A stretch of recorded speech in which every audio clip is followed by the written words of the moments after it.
Thank you very much.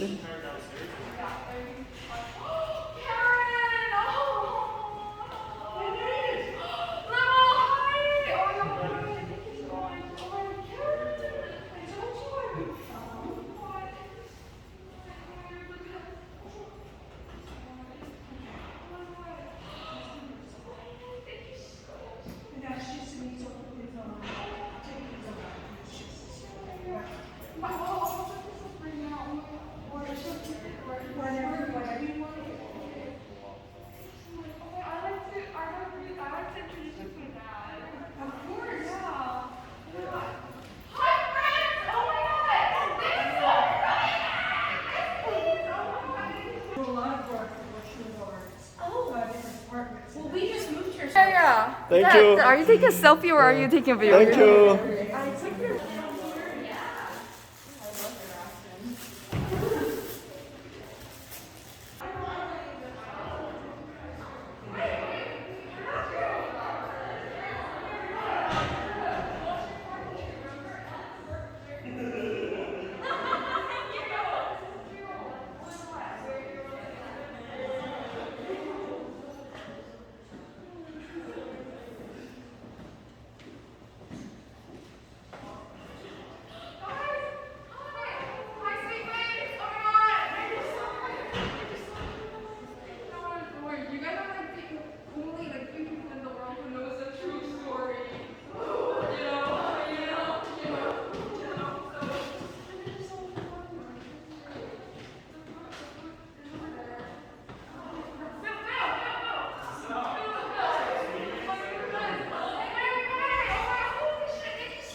Oh my god, big brain time, love. Oh, I think we're in Vancouver with them. Oh, Yeah. okay, cool. Well, Thank you guys for coming. thank you so much for coming. That's great. Of course. Well, the food is here. There's an interactive piece. Oh, okay, where you can like draw things. And I'm very glad you guys came. Thank you. Thank you. Really good at the Well, the idea doesn't.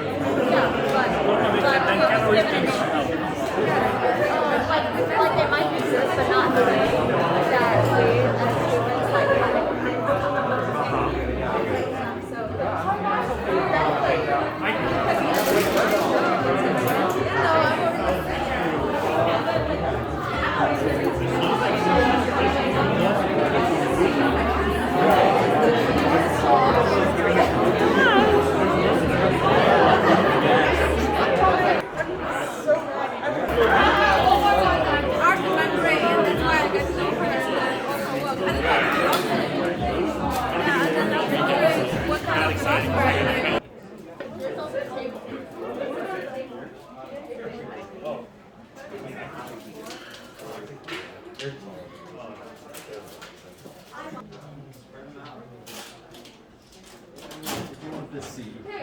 Hello! Oh my god, thank you so much for coming. I am so thrilled. I did not expect this many people to be here, so thank you so much. Okay. And You're gonna introduce it and I'll introduce you. Yeah, sure. How's that sound? yeah, sure. Yeah. So welcome all of you. Thank you so much for being here. I'm delighted to introduce q1moon. She's a sophomore from Seoul, South Korea, double majoring in studio art and philosophy. Her studio practice aspires to bring two worlds, art and philosophy, together. She's also the co-president of Hearts for Arts, a student-run Washington University organization for creating artworks with and for the patients at St. Louis Children's Hospital, which is a wonderful organization. Thank you so much for doing that. And the particular series that we're seeing today draws from the philosopher Søren Kierkegaard, whose works include, for example, Fear and Trembling and The Sickness Unto Death. Spoiler alert, it's life. For example, his re-envisioning of the story of Abraham and Isaac and the notion of the night of faith and the night of resignation in the context of that story. And so we're so delighted to have this melding of art and philosophy today. Thank you so much for being here. Thank you, Becky. Thank you. Well, thank you so much. And again, thank you all for coming here. Before I start my talk, I would like to give thanks to some special people who helped me put this together. Of course, Professor Becco Poppaver, whose name is a cooler version of my name, who is the Director of Undergraduate Studies in Philosophy, for providing this wonderful opening that marks the very first Washington University Department of Philosophy art show. Professor Jason Gardner of the Philosophy Department for introducing me to the world of Kierkegaard through his existentialism class. Professor Jamie Adams, Chloe West, and Audra Hubble of Sandbox for giving me artistic guidance for the production. And of course, my friends for helping me set up the show and listening to me talk about Kierkegaard non-stop for 2 months. You guys deserve a degree in philosophy at this point. I'm sorry for doing that. And there's someone who is not here with us right now, but I would like to give her I'd like to give her special thanks. It's Professor Zoe Jenkin of the Philosophy Department. Her class Art and the Mind Brain, which all of you should take, and Existentialism too, all of you should take, was honestly an eye-opener and a shift in perspective on how I view art. And I have a much better understanding of my role as an artist thanks to her class. And her philosophical guidance and kindness has allowed me to put this together. And lastly, I would like to introduce my dad. When I was a sophomore in high school, I wrote a petition about protecting South Korean women from female-specific violence, which got 60,000 signatures and played a big role in creating a law. But at one point, while furiously and arduously engaging myself in lawmaking, I came to the realization that people aren't going to stop murdering just because there's a law saying do not murder. So there has to be something more. There has to be something more powerful. Then how can we bring change to the world? Well, we can bring change by hard power like law, and we can also bring change by soft power. And in my opinion, the strongest soft powers that are out there are philosophy and art. Philosophy to me is a problem solver. Every question that we have in our lives can be divided into 2 categories. The first type has an obvious answer. It can be approached through science. However, the other type does not have an obvious answer. There is no right or wrong, and there may not even be an answer. But I believe that we can direct ourselves into finding the most logical answer through philosophy. And we can even learn more about what the questions really mean, and even find out what we want from solving those questions. But how are we even gonna dip our toes into philosophy when philosophy covers look like this? Come on! This was my finding after going to the philosophy section of the Women Library. Well, if they tried really hard, there are colors.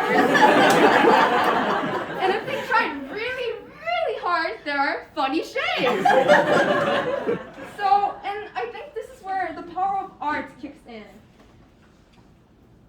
I'm a huge fan of the phrase, "A picture speaks 1,000 words." Art is a visual representation of the world that lies beyond the world we perceive. In other words, art reveals the unseen and puts the formless into form. And it makes us feel things. This is a quote that I encountered at the very first class of Art and the Mind Brain with Professor Jenkin, and it changed me. Art gives a unique aesthetic experience that can make us cry, laugh, tremble, and feel emotions and sensations that we have never felt before. And therefore, I started to make art about philosophy. This is an animation I made about Arendt. These are some theories on Hume. And these are the free will and determinism posters that are out there. So, about the show, why Kierkegaard out of so many influential philosophers?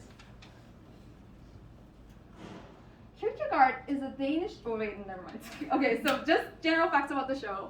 The preparation took 47 days from making the artworks to setting up, and the show features 6 paintings, 8 sketches, and 1 interactive piece where you get to draw your own eternal self. So, who is Søren Kierkegaard? Why Kierkegaard? He's a Danish philosopher born in 1813, and he had a very short and tragic life, encountering many deaths of his family. But he played a revolutionary role in philosophy by bringing it into the individual level. Before Kierkegaard, philosophy revolved around universal accounts, or what we should pursue as humanity. But Kierkegaard brought the scale of philosophy down to the individual level. He changed the statement from we to I, which is extremely revolutionary, and why we call him the beginner of existentialism, which is a branch of philosophy investigating on what it means to exist. Therefore, many of his writings are on highly personal topics such as ways of living, definition of love, life after death, and the way of responsibility, and even personal relationships with God. And I found his writings highly applicable to real life. I would go like, wait a minute, if I do this, Kierkegaard will not be happy. So that was a state I've been living in for the past 2 months. And the inspiration of my pieces out there primarily come from 3 texts, Either Or, Fear and Trembling, and The Sixth Descent to Death. And I'll give a brief explanation about the pieces. So this is called Faith and Despair. Kierkegaard acknowledges that it is not easy to be a human being. We are prone to fall into despair because the weight of existence is, as you know, very heavy. And he says that there are 5 types of despair, which I have visualized into characters. But thankfully, he suggests us a solution, which is faith to the divine. Through faith, we can have an eternal self, which can scoop us from the deep ocean of despair into eternity. And moving on, Kierkegaard also wrote a lot about eternity. And I found this concept especially remarkable because we rarely think about eternity, or even the possibility of having an eternal life, because we are so caught up with the lives we are having right now. But Kierkegaard believes that we all have a potential to achieve an eternal self, and those are my visual interpretations of his texts. One metaphor that he uses is the metaphor of the night to explain eternity. Kierkegaard says that when we have an unobtainable goal, we are taken into the realm of infinity because we will never achieve it. So if your crush never likes you back, don't worry, you are in the infinite level, so yay. And he uses this metaphor of a knight who falls in love with a princess who is already in love with a prince. Very sad, I know. So the knight will never be with the princess, which makes him resign his love eternally. However, he turns into the knight of infinite resignation. But here's not the end. When the knight starts to believe that in another world, through the power of the divine, his love will come true, then he turns into the knight of faith. Kierkegaard used the metaphor of a love story, but this can be applied to many more things. We all aspire on an unobtainable goal. Some may aspire world peace, some may aspire other goals that are unobtainable. And the whole creation process of this artwork is also a metaphor. I tried to create the perfect work, which is obviously unobtainable, which is why I covered up the old work and tried to find the pristine form of art. I have obviously not succeeded because there is no such thing as perfect art, but I have once been a knight of infinite resignation to make the perfect piece. And Professor Adams told me that in his 19 years of teaching, he has never seen anyone cover up their old work, so funny. And yeah, there are lots of details, and I even wrote a poem from the perspective of the knight to the princess. So if you shed a tear, let me know. And this is the piece in the poster. Kierkegaard suggests 3 types of lives based on where you direct your focus to. The aesthete chases after pleasure, the judge chases after ethics, and the man of faith chases after God. And finally, here's a portrait of Kierkegaard. He uses lots of visual metaphors, and especially metaphors about dancing. And he mentions that in order to achieve infinity, you have to make a leap of faith. So I tried to visualize that in the portrait. And here are some sketches based on his other philosophical thoughts. And I think now is a good time for a few questions.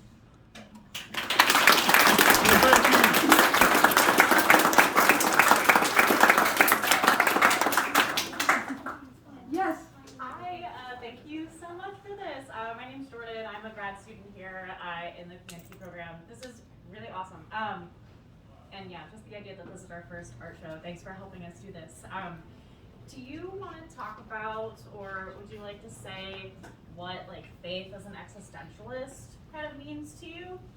Oh my god, that's a grad student level question. I need 11 years more of schooling, but Okay, faith. ask you later. But I can just say that. Yeah. Well, I was really moved by Kierkegaard's definition of faith because he believes that faith is blind. Is that right, Professor Gardner? Sure. Okay. And I don't know, so I was especially drawn to Kierkegaard because so many times in my life I had to just blindly rely on something that I don't even know if it exists or not. So it came to me on a really personal level, and therefore I believe that faith is blind because you never know. Yeah. Thank you. You're welcome. Hello. Hi. I was just wondering. It was really incredible in your talk what you were saying about how what you've learned and what you've decided like you want to going forward over the past 2 months about like the intersection of philosophy and art and stuff. And like, what do you what are next steps for you? What do you have any other projects? Oh my god! Well, for my personal short-term goals, I would love to have an art show at the American Philosophical Association in the coming years. So that's my short-term goal, and therefore I will be creating more philosophy works over the next few months, and you will have to hear more about other philosophers. So I'm gonna say sorry to the fans, and I was going to announce it, but since you brought that up, there is another show coming up. Okay. And this time, it's by the Artists Alliance for Philosophy, which are a group of Sandbox students who have passion for art and philosophy. And raise your hand if you guys are doing it. Yeah, come on. And we're going to have a portrait show about female philosophers. It's going to be titled Women in Philosophy, Power and Prominence. And it'll be featuring works from my beautiful, amazing, talented studio mates. And these are their sample works. Aren't they gorgeous? So please stay tuned for next semester. And I'll go back to questions. I'll receive one more question and I'll say general things. Hello, Professor Biova. Oh my god. Well, to give an introduction, Professor Biova, did I say your name That's right? right, yes. Is a Kierkegaardian scholar who came all the way from St. Louis University for the show. So, All the way. So you mentioned 3 works, Either Or, Fear and Trembling, and The Sickness and Death. And they're all very complex works, as you're well aware. In Either Or, which is really complex, because there's all these different voices and characters talking to each other. And it's, but one of the characters that you depicted there, the judge, in one of his letters to the character on the left, the aesthete who's got this aesthetic life, considers different aesthetic media and how you can depict a life. And so he considers painting and music, theater, poetry, and he says that the medium of painting is space, 2-dimensional space, where statue is 3-dimensional space, music, the medium is time, and then he's considering on living a human life that is, so I guess I'd like to hear you reflect on how do you capture in the medium of 2-dimensional space ideas that are expressed in the most common philosophical medium of the printed word, which is also an effort to reflect on the medium of human existence, which is not constrained to space or time. Yeah. So, when I view philosophy and when I view art, I view them. It's okay. I view them on a spectrum of visibility. I believe that in all disciplines that we study, philosophy would be at the far invisible end, and art would be at the far visible end, because philosophy is all about ideas, while art is all about actually creating things. But when I do my practice, I think about closing the spectrum and turning into a circle so that the two ends meet. So that's the basic idea that I have when I read philosophical texts.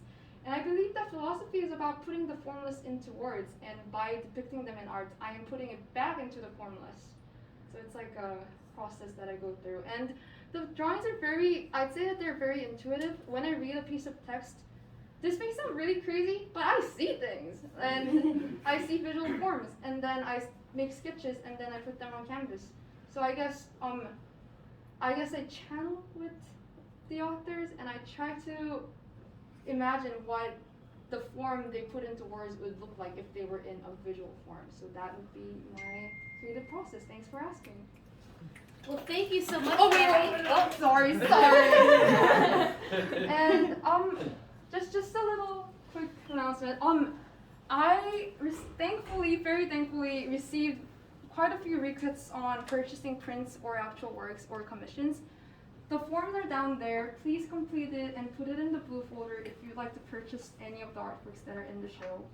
And the postcards over here are for you to take.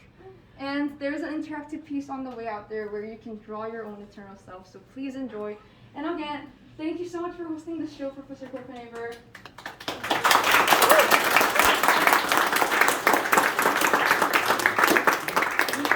Thank you so much, Becky, for sharing your work with us. Yeah. And thank you so much for coming.